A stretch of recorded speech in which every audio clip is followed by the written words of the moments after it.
Thank you. Hey, Tshwarelo, how you doing today? Good to see you.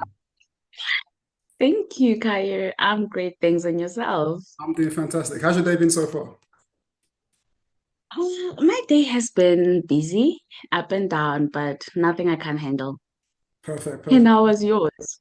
Oh yeah, I can't complain. A little bit hot, but I'll never complain about sunshine. That's for sure.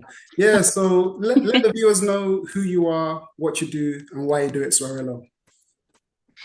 Okay, hello everyone. My name is Tshwarelo Kgasago, and I'm a psychosocial mentor. I'm Mindscape Director for the South African branch, and I'm also doing a life coaching course and hopefully aspiring to be a clinical psychologist in the future. So the reason why I do what I do is because of my community. I've realized that a lot of us have been going through a lot of trauma, unresolved trauma, and there's still a lot going on.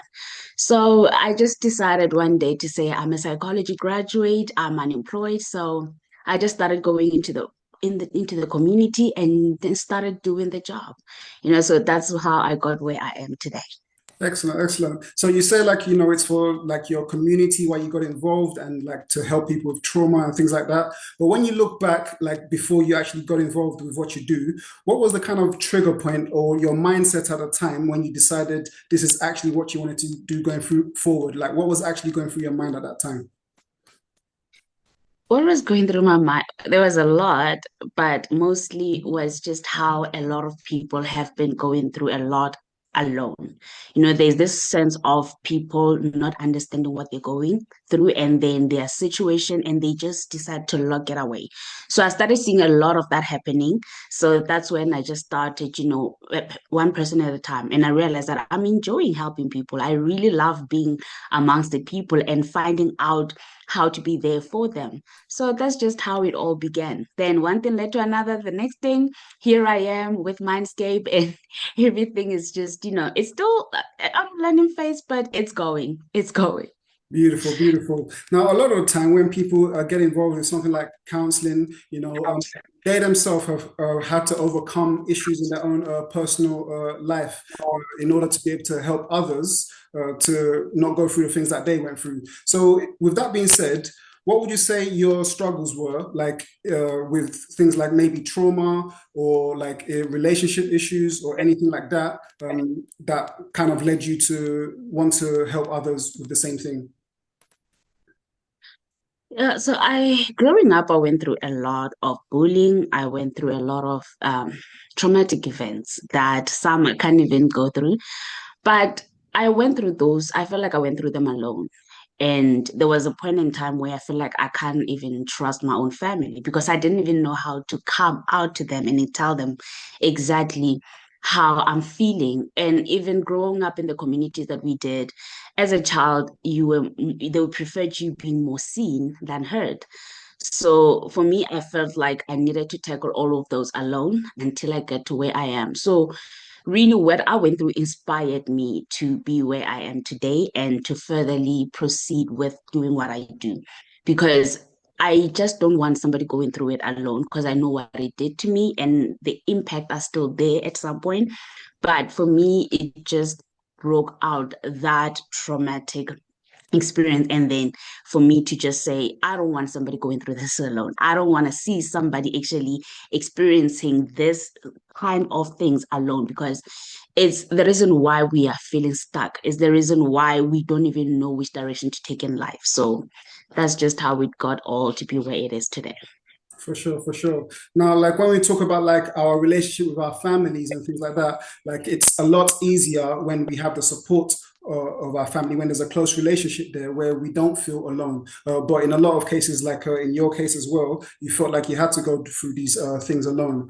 Now, like you can speak about it as much as you're willing to speak about it, but what kind of traumatic experiences at the time were you going through? A lot.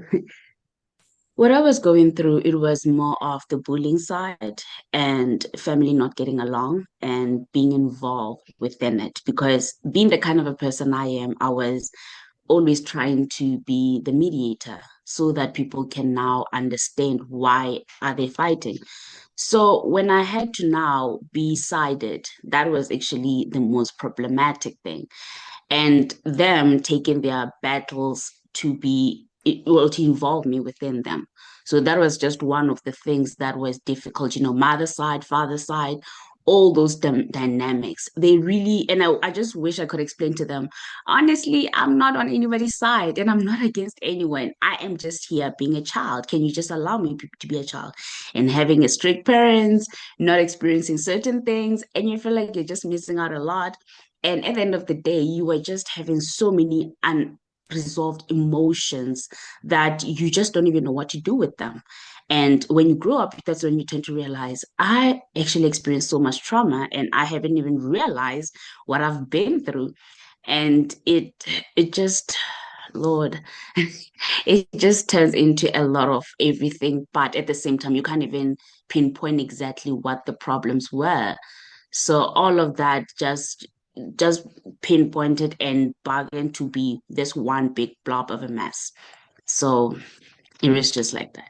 For sure, for sure. Now, oftentimes when parents are like going through their own issues, they're not always aware of like the effects it can have on the child, especially the child's mental health and self-esteem, and that can trigger like issues going forward, especially when that person grows up and starts to have relationships. They still tend to have a lower self-esteem. Would you say that like that affected your self-esteem going forward in your future relationships, or what kind of effect did that have on your mental health and self-esteem going forward? It had an effect on my mental health, honestly, because now I feel like I always had to prove a point of not being biased towards anybody. That really did a number because now every time I do something, I have to prove, I feel like I have to always prove myself so that we don't go back to where I was with my parents. So for me, I always feel like I have to prove my point so that it can be accepted or I can be accepted, so that I can be approved, so that I can, whatever that I'm coming forth with, it can be welcomed, and you end up over explaining yourself in things that some are just so minor, some are just not even that much of a big deal that you have to now try so hard to push for them to happen. They can just happen on their own. So that really did a number on my mental health. And then when it comes to confidence, I was always a confident child. I was always a happy child, confident. My confidence was never affected because to me, I always have to stand my ground. So even now, it's one of those things that I am proud of. Excellent, excellent. Now, you mentioned, having to prove yourself in different situations because of the kind of traumatic experiences, and people that like are in relationships where they also feel like they have to prove themselves to their partner, maybe because of similar kind of situations. What would you say to those people, and how can they kind of start to overcome their need to prove themselves in their relationship? Firstly, I would advise them to actually look at themselves before the relationship because the whole concept of needing to prove yourself, it's not for your partner, but it's that need for affiliation within yourself. So before you can put yourself in that situation, because the minute you try proving the point to your partner or always trying to show that part of evidence, just know that it is going to have to be a constant thing. Every single time you do something, your partner will always need you to now come and prove it to them because it becomes a learned behavior to them. So before you get yourself in that, I would say, a laced trap, make sure that you talk to yourself about it. You question yourself about those kind of things. Why do I always need to do this? Before you get committed in a relationship, do a self introspection, understand yourself, understand the values that you come along with, and the whole that it's been within you, so that you don't now commit yourself to something that it will actually cause more trauma within yourself. Relationship should be there for you, not against you. But at the end of the day, bringing that to the table, you will always feel like somebody is always against you. Or moving forward, the whole parents are concept, you always needing to prove yourself, it's coming back to you instead of you leaving it behind. Excellent, excellent. Now, this same need to prove yourself sometimes goes hand in hand with expectations within relationships, because some people feel like, yeah, expectations are necessary in relationships. So we both know where we stand and what we want to do going forward. And some people feel like expectations, it kind of forces people to need to prove themselves and can not really be free. So, with that being said, what is your viewpoint on people that have strong expectations in relationships? Expectations are destroyers to most relationships. That's honestly my viewpoint. Because regardless of what I come along with, the minute you start expecting something from me, you should understand that it cannot always be constant. I can't always do what you expect me to do. So the minute I'll stop doing that, you might find that the love will be gone. And that might not even be the main point. The main thing will be us being together, not what you expecting me to do. So for me, expectations, they really just destroy everything, because for what I can expect from you, yes, maybe it will be one-sided, that I understand why I'm expecting this and this from you, or look at my viewpoint. But from somebody else, I think these are the kind of things you should discuss from the get-go, so that you both know if you can agree with them or feel like this is too much to be asked for. So that's just how I feel. They should just be discussed from the get-go, so that nobody get disappointed amidst the relationship. Excellent, excellent. Now, when we look at the root cause of like some of the expectations that people have, a lot of the times it is linked to gender roles within relationships. Now, traditionally, like one person tends to lead in a relationship and the other person chooses to follow. And some people feel like, yeah, that's very natural for there to be gender roles. It's a very, it's the divine order, so to speak. And some people feel like, well, like that limits my freedom once again. Like, why do we have gender roles? We should just be able to coexist and work together in some kind of way. So, with that being said, what is your viewpoint on like gender roles within relationships? I think gender roles in amongst the relationships, they mostly based on culture, where we come from.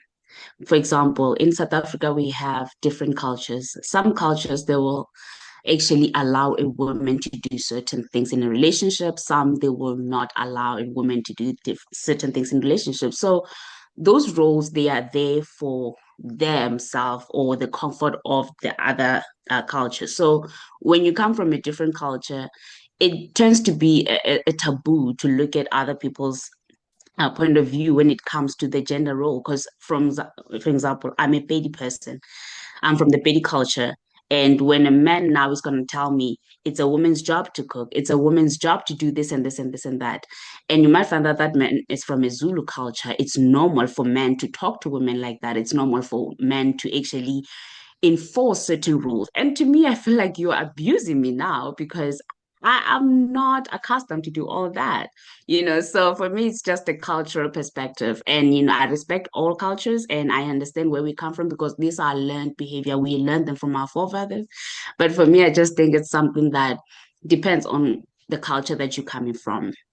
Yeah, so when you say that, like, do you also feel like people that are from different cultures, it's like a not a good idea for them to try to be together because there will be those differences? Or what happens when people from different cultures, are attracted to each other, but these kind of differences occur? Like, does there need to be a new culture created out of that, or like, how does that actually work? Since there are such vast differences between people and their culture and understanding of how to interact with each other.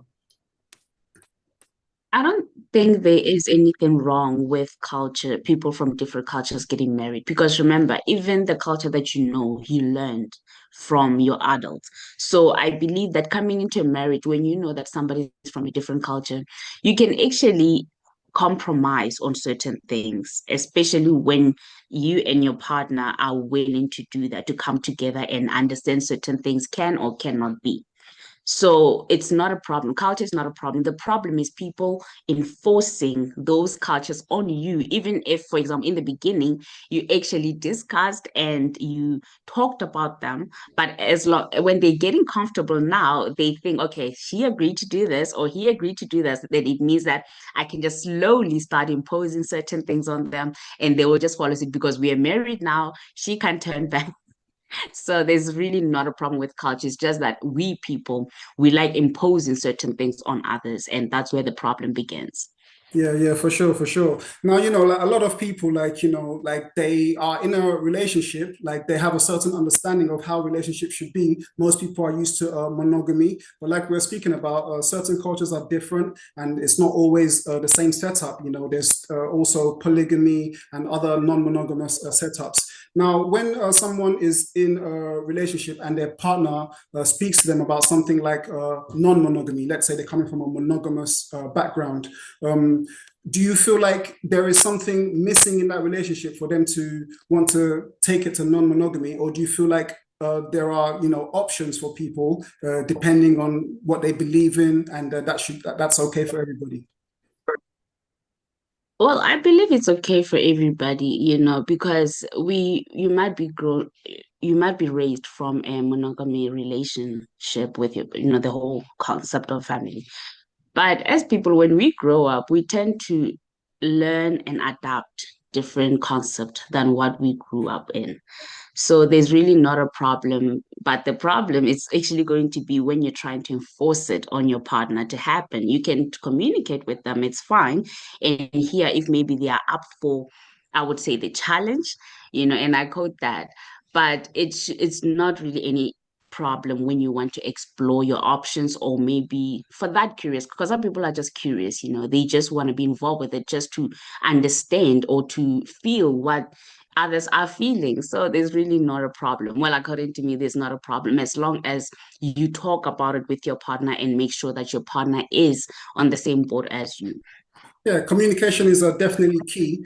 So let's say like someone does talk to their partner about like opening up their relationship, and their partner's like, "No, I'm not interested in that at all," and they kind of compromise their feelings just to stay with their partner. Do you feel like that's gonna be beneficial for them if they compromise their feelings, or do you feel like they should just move on because that's going to keep coming up? Or what is your opinion on that when someone wants to open up the relationship and their partner doesn't? I feel like in that scenario, then someone they should just move forward. Because remember, once somebody start insinuating or bringing it to the table, it means it's something that they have long been thinking of.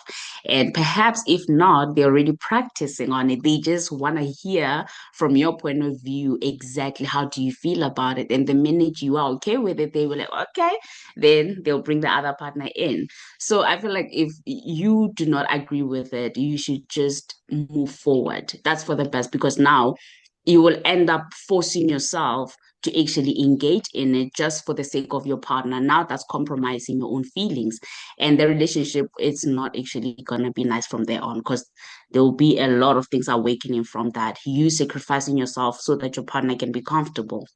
Right, right, right, right. Now, regardless of if a relationship is monogamous or non-monogamous, jealousy can always arise. For example, in a monogamous situation, it could be, I noticed that you're talking to this person a lot or spending a lot of time with this person, and it's making me feel a certain kind of way. And in a non-monogamous situation, it could be, I noticed that you're spending more time with this partner than you're spending with me, and it's also making me feel neglected.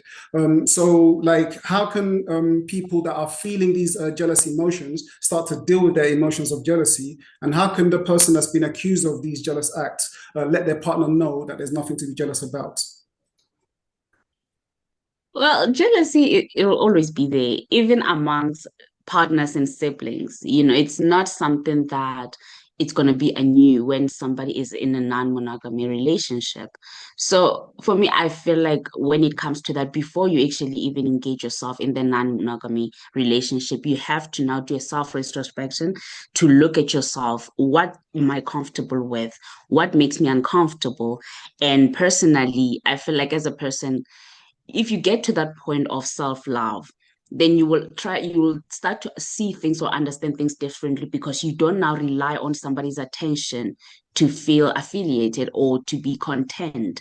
So for me, I feel like that's just the beginning. Before you engage in that relationship, look at yourself first, love yourself more. Look at the things that you feel like they are a burden to you or heavy on you, because the minute somebody comes into the picture, you will now start projecting all those things on that person. You're spending enough time with that one. You're doing this with that one. You don't do this with me. You don't, because you are just in this turmoil of emotions that you also don't understand. Excellent, excellent. Now, yeah, like you mentioned, when people don't recognize themselves or like project a lot, it is the root cause of a lot of their feelings. But speaking about the jealousy that we was talking about, sometimes it's just a feeling, and sometimes there's some truth to it because infidelity can arise in a relationship, which breaks trust in a relationship as well. Now, when trust has been broken, this is a major thing that can affect people's mental health because they may have projected a lot onto this person and now their image has been shattered because of something like infidelity. So with that being said, do you feel like, first of all, some people will be like, okay, the infidelity has happened, the relationship is over, and other people will be like, okay, we can talk about this and we can discuss what happened and get through it. So in that context, what is your viewpoint on forgiveness after infidelity in a relationship? Do you feel like it can get back to where it was before, or do you feel like there will always be a problem because of what happened? Well, from the little experience that I have, there will always be that hole that is there. You can forgive and you can move on.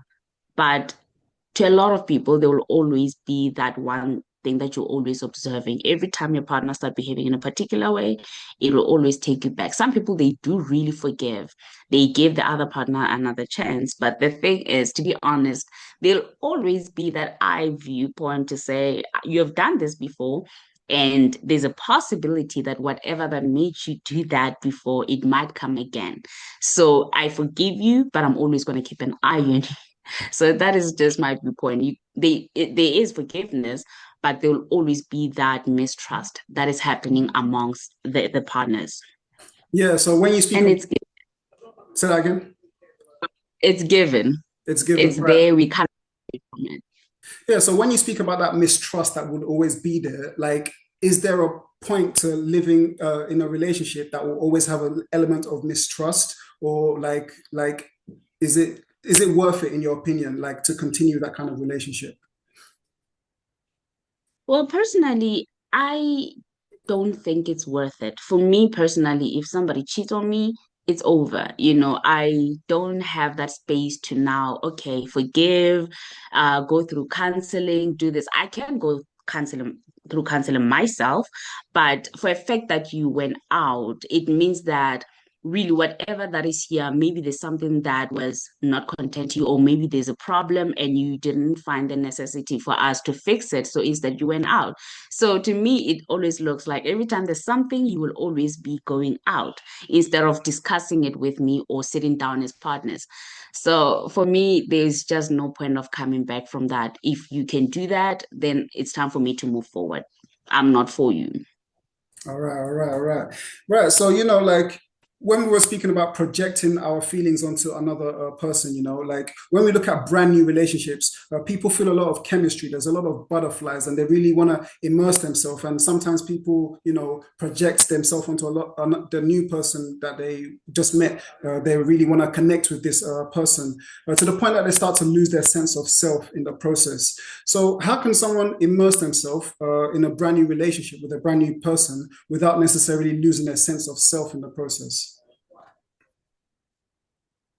I think the biggest thing is people go into relationship with a lot of trauma, and when they get there, they tend to put it somewhere within the relationship, and they think being in that relationship can somewhat erase some of that hurt.